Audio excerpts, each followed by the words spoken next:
And welcome back to the Dean Obeidallah Show. Right now, very happy to have on our friend Michael Steele, former Republican National Committee Chair and co-host of the MSNBC show The Weekend, 8 to 10 a.m., Saturday and Sunday Eastern Time. You should be checking out every weekend on MSNBC.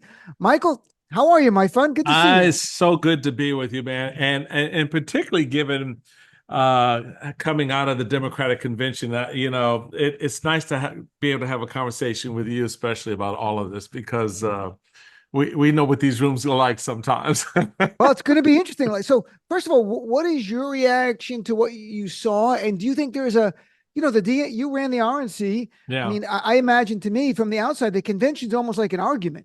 Like you're making an argument for yeah, your candidate. yeah. And here's our message: opening, closing argument. As a lawyer, that's how I view it. What'd you think? And was there a message that came out of it? Well, there were a number of very strong messages that came out of it. There were, and not to certainly freak out progressives, but Democrats generally. There were times where if you closed your eyes and listened, you would have thought you were at a Republican convention circa 1984. If you turned down the sound on the TV and just watched it, you would have thought you were at a Republican convention. And that for me was a very important transitional moment for the Democratic Party, because for a generation now, they have allowed the Republicans to take the narrative around the flag, patriotism, the love of country, faith, family, and all of these things that touch on culture, that touch on our community, and hold it to themselves. Republicans owned it, right? Chants of USA, if you ever heard it, you ask 9 people out of 10, they go, oh yeah, it's just Republicans being, whatever. Right. But to see and hear the chants, see the flags on the floor, I thought was visually and oratorially a very important turning point for the party. That was one. Number two, damn, man, that's how you run for president of the United States. What Kamala did in that speech was deep on a number of levels. Her foreign policy chops, domestic chops, her bio, all of that. And it's very interesting. You see some stories popping out now from talking about Karl Rove and Republicans at the time she was running for Attorney General in California, trying to take her down because they knew what a threat she could be long term. Kind of remarkable, isn't it? Isn't it remarkable? It's Yeah. like a Bible story. I mean, No, in many respects, yeah. They knew something was there, and they're like, well, with Herod, is that the one? And go out there and kill the babies, because one of them could be someone that's going to rise up and replace me one day. Heard of the king a king being born in Bethlehem, and so he sent his goons out to kill the youngest male child. My family, by the way, on my dad's side, are about 10 miles from Bethlehem. That's where my family is born. Really? Not me. Because I'm not Bethlehem's I love Bethlehem. It's a beautiful place. But I think the storylines were very powerful for Democrats. The orchestration of the convention itself, and just just comparing it. If you just play back in your mind each convention, day 1, day 2, day 3, etc., you saw a stark contrast between the two in tone, messaging, attitude, the vibe, if you will. So it was a very good week for Democrats. Oh, vibe was vastly different. And, I went back today is looking at Trump's speech from the RNC, and I looked at, obviously we just had fresh in my mind Vice President Harris's and some of the other speeches. A lot of Trump stuff while he was staying on the speech was one thing, but he let himself be Trump, and it was very dark about crime and the country's horrible. And they had a whole night on crime, painting America as a wasteland, like something out of Mad Max, like Futuroso. Like it's just a wasteland. It's dangerous. Everywhere you go, America is so horrible. And it's kind of remarkable. And I like that Vice President Harris said that last night. The idea they have this horrible view of what America is, and the rest of us, it doesn't resonate. It doesn't resonate based on data. Crime is down. but still it's a dark, so they have this dark, scary vibe. So it really is joy versus, on some level, it could be hate with Trump or just joy versus anger. And at the end of the day, what do you think wins, joy or anger? I think, look, to be honest, there is, to be honest, I think if Joe Biden, as much as I was really bothered by the way the president was treated by his fellow Democrats, I think if Joe Biden was still on the ticket right now, that the darker forces would have an upper hand, that making the argument against him, largely because it would be suspicious on any given day whether or not he could refute the argument, whether he could prosecute the counter narrative about light and joy.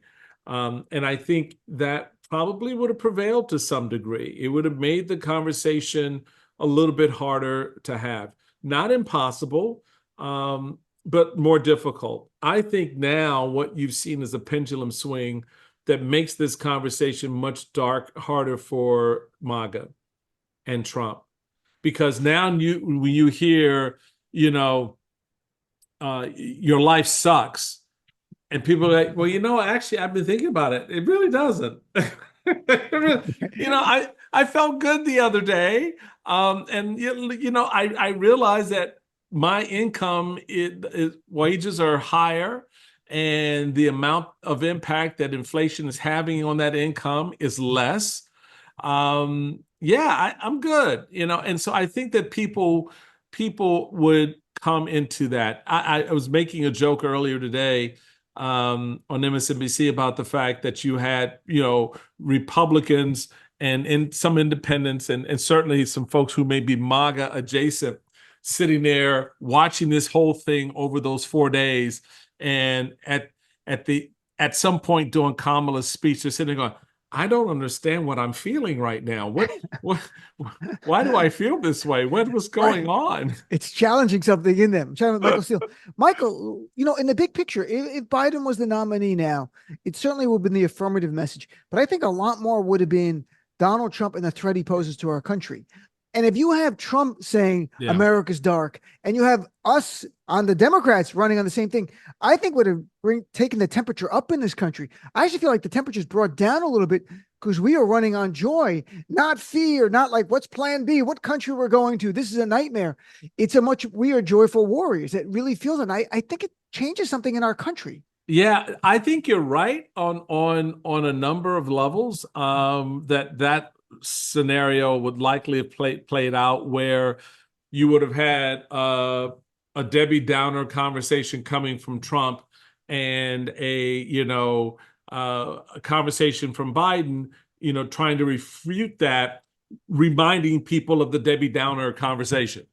And that weighs you down in the end. You do make some headway, you do turn some corners with it, but in the end, it does weigh you down. So now you have this light versus dark, this going forward, not backward, hope versus retribution.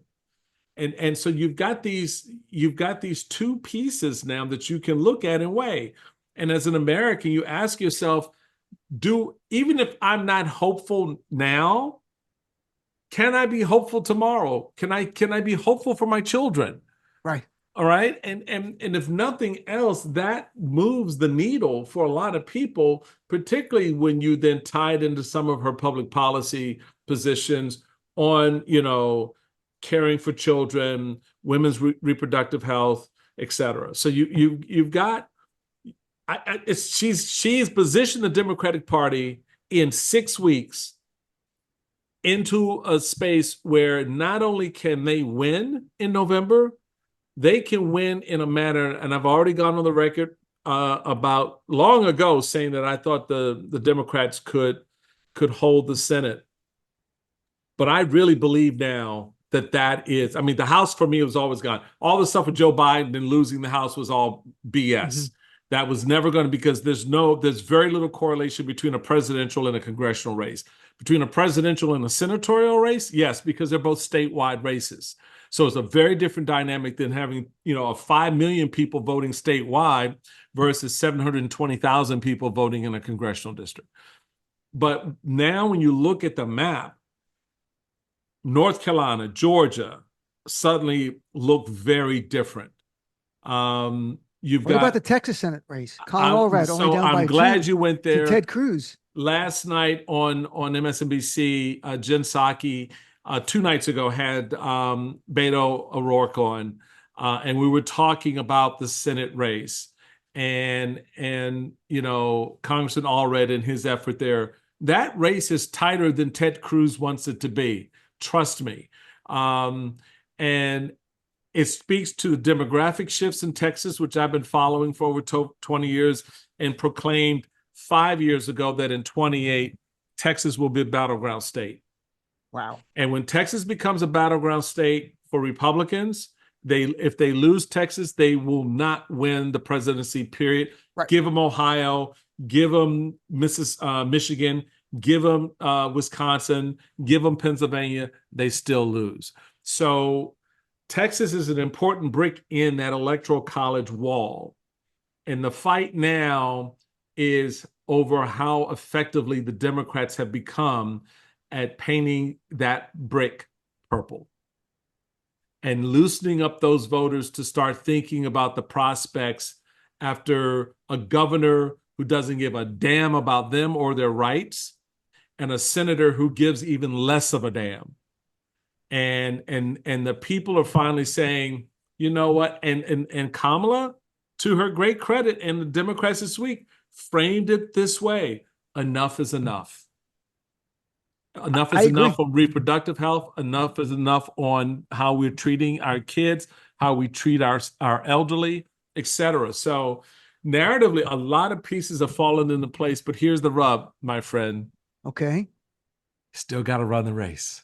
I know. It's going to be, look, it's 74, 75 Still got to days. run the race. And I'm chatting with our friend Michael Steele. So, Michael, at the DNC, I noticed a lot of Republicans on that stage. A lot. Former Trump voters. We've been working hard to get them there, my friend. We've been working hard to get them there. Always. So Jeff Duncan was there, Olivia Troy, and others. Is that my question? Is that for us as Democrats go like, look, even they're turning on them? Or are there some non-MAGA Republicans who might actually be watching the DNC and go, okay, I like what Adam Kinzinger says. I can do this. Jeff Duncan. I mean, they were the two more powerful. That's it. It really is. Is that? Because I was wondering, is it really for us as Democrats? It is partially for you, a little bit for Democrats to know we are in alliance with you, and let us be clear, we're not aligning on policy because we're prepared to fight you on some of that, but we are aligned with you on this country. We're aligned with you as American citizens who care about the democracy. And the fight over whether you're going to repeal the tax cuts or you're going to reduce taxes there or impose more tax, whatever it is, that fight can wait. Because the bigger fight right now is if Donald Trump wins, we all lose. It doesn't matter whether you're a Democrat or Republican. You and I, brother, are in a whole different bucket when that happens. So that's one. Two, and the more important one is to create a permission structure for my fellow Republicans to say to them, it's okay, boo. It's okay. I know that queasy feeling you have in your stomach and that thing that rolling around your head. So your mama's gonna, your mama and your daddy or your granddaddy would have a fit if they knew you voted for a Democrat. That's okay, because you're not voting for a Democrat. You're voting as a patriot for the country. And that is, I think, the framing by Lieutenant Governor Duncan, Adam Kinzinger, and certainly what we heard from Olivia Troy and others was part of that permission structure. Each was a rung on the ladder towards voting for Kamala Harris. And a number of us have been working on creating that permission structure, giving advice and help, saying, hey, people ask me all the time, exactly how did you win in 2010? I'm happy to tell you, this is how you beat us. And so It's because it's about the country. This is not about, Dean, and you and I know that we can lock horns on a whole bunch of issues, but at the end of the day, you're my brother. We're friends. Right. I'm not going to sacrifice the country or our friendship over freaking Donald Trump. Are you kidding me? That's why we don't talk issues. I made the mistake once. Tara Setmeyer was on, and Tara, of course, is great on the whole protecting democracy. And we veered into a substantive issue. And I'm like, what? And I'm like, okay, my mistake. We're not ever going to do that again. We're not talking substantive issues. We're here to join in and look in the book, How Democracies Die. Steve Levitsky, one of the authors, was on my show several times and gives examples in countries where parties that don't agree politically get together. We saw it in France recently to stop these far right. If we were like a European nation with 7 or 8 viable parties, we would all be teaming up against the far right party. That's exactly what will be happening. The problem is if we lose just one, we're in big trouble. We can't lose that one. Right. And so what about, today RFK Jr. Dropped out, endorsed himself. It was kind of weird. I've never saw that kind of endorsement. It was kind of weird. I'm RFK Jr. Right. I'm staying on the ballot, except in the battleground states, but vote for me in the blue and red states. I'm leaving, and then I'm endorsing Trump. And look, you've seen a lot of campaigns. When will we know if this actually has an impact? Will it be in a couple of weeks as polling shifts, or do you have a gut feeling right now?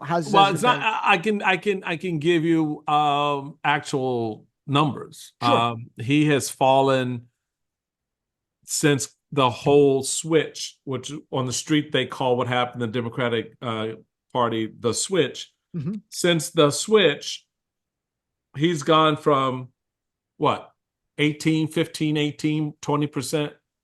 Latest numbers have him down to 2 to 5%. Yep. So he is a zero factor.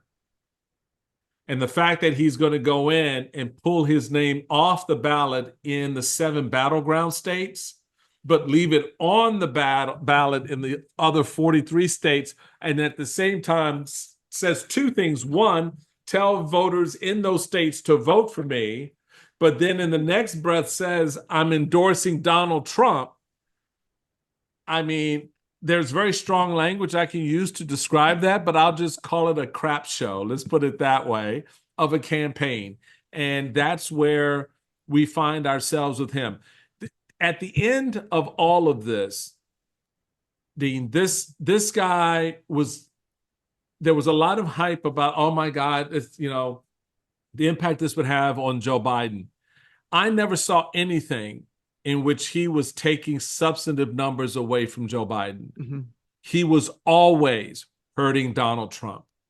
And the thing that was so ironically funny to the point of like, you just slap your knee and go, they are so damn stupid, was the fact that the Trump campaign kept pushing him and prodding him and poking him to go out there to stay in the race and directing their donors to him and feeding stuff to their voters and not paying attention to exactly what was happening to their own voters. Their own voters were moving away from Trump and towards him. And so they figured that out.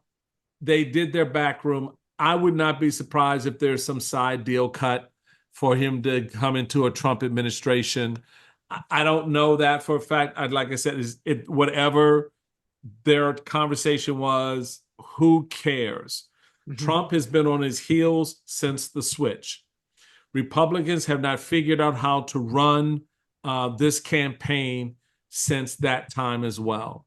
And it doesn't matter what a non-starter of a candidacy like Robert Kennedy Jr.'s means or will have an impact on. It doesn't matter what it means. It doesn't matter what they do, because they're not having the impact that people think they may have on the campaign. Well, it seems Trump's strategy is deny reality. He was on last night on Fox News with Martha McCallum, and she said Vice President Harris is having, quote, huge appeal and momentum. And Trump says, quote, no, she's not having success. I'm having success. And he adds, no, it's only in your eyes that they have that, Martha. So the idea is deny reality, and which is a whole different thing about laying the groundwork for another January 6th, which to me concerns me. But why do you think it is that the Trump team can't figure out what to do? And Do you think they're doing focus groups? Are they testing? Are they going with messages right now? Or is that assuming too much of their campaign? No, they're doing all of that. Their problem is Donald Trump. Ah, Donald Trump doesn't want to accept it. I mean, you just saw that a classic example of the problem with this campaign was that interview. She's sitting here saying, oh, look at this hall. Look at the energy. Look at the momentum. It's with her. No, it's not. It's with me. Don't believe what you're seeing. So when you go into a meeting with him and tell him, Mr. President, this is what's happening in your campaign, he's got in his head something very different. And so he tells them, no, this is what the reality is. And they go, yes, sir, this is the reality. And we'll go out and we'll push it that way. And so they will, in my view, they will not get a foothold on this campaign at all between now and Election Day. And so this wraps back into two things that are very, very important. One, Project 2025. right. And two, what you just said about laying the trap for another January 6th style response on November 6th, November 7th, November 8th, et cetera. Because already when the polling started moving away from Trump, what was the response? Oh, it's fake polling. Yeah, JD Vance. Don't. It's all fake. They're now making it poll. My pollsters are telling me I'm winning. Well, of course your pollsters are telling you you're winning because that's what you want to hear, and they're charging you a boatload of money to lie to you. All right. So when the polls come back telling the truth, he doesn't want to hear it, and the response to that is going to be they stole the election. Of course. I was leading in the poll. I was leading all year long. How do I lose on election day if I've led in every poll from the beginning of the campaign? And so his audience / followers / voters eat that up, and they will respond in kind. And that's going to be a real problem for secretaries of states in Georgia, in Nevada, in Pennsylvania, in Michigan, in Wisconsin, especially, but elsewhere in other jurisdictions as well, if they can rig it and flip the system in such a way that they get votes out of a state, electoral votes out of a state they ordinarily wouldn't, or no one thought they would. I don't trust any of it. Yeah. I don't trust any of it. I have war gamed this with the Brennan Center and with a lot of other very, very people a hell of a lot smarter than I am with this stuff, and knows the mechanics and the numbers and the federal government and how it potentially could respond to all of this. And it will be very difficult, a very difficult period. But there's an anecdote, Dean. Which is? Overwhelm the ballot with your vote. Overwhelm the ballot with your vote. To your listeners who live in Michigan and in Georgia and Pennsylvania and Wisconsin and Nevada and Arizona, North Carolina, vote like you have never voted before. If your grandmama hasn't voted in 2 cycles, give her some cornbread and a nice cup of coffee, put her in the car and get her to the polls, right? You've got to overwhelm the system with votes, because that's the only way. You cannot have these, 2% margin here, 3%. You need 5, 7, 8% margins in those battleground states. So I'm just telling y'all, if you want of the 47th president of the United States to be Kamala Harris, you need to overwhelm the ballot box with your votes. I'm from Jersey, and they have the expression "vote early, vote often." Yeah, that's well, Jersey's especially a whole Hudson different, County. whole different conversation. Last thing here, and last thing, a year ago I wrote for MSNBC that Trump had at his country club a fundraiser, this January 6th fundraiser for people who were convicted, and it got a little press. But now there's a new one coming up, and it's in the middle of the election cycle. It's happening September 5th. It's called the January 6th, the J6 Awards Gala. And Trump's invited. He may or may not go, but it's at the Bedminster Country Club. And the woman who's running it, his husband, deputy sheriff, who was serving 5 years in prison for an assault on police officers. They're very serious. These are very bad people. It's like having bin Laden having a fundraiser in the U.S. 3 years after 9/11. So last time Democrats, corporate media didn't talk about it much. This is going to be in a week from now. Should Democrats, doesn't have to be Harris, but maybe it should be, leaning into this and elevating this, that this should be canceled. Yes. This is outrageous. Yes, no, absolutely. Absolutely. Donald Trump has already told us, you make him president, he will pardon all of them. So that's all I need to know. You don't have to tell me anything else after that. I don't know what process people are going through to figure out the nuance of this, because there is no nuance. Dean, if I tell you the next time I see you, I'm going to punch you in the face, I'm never going to come over.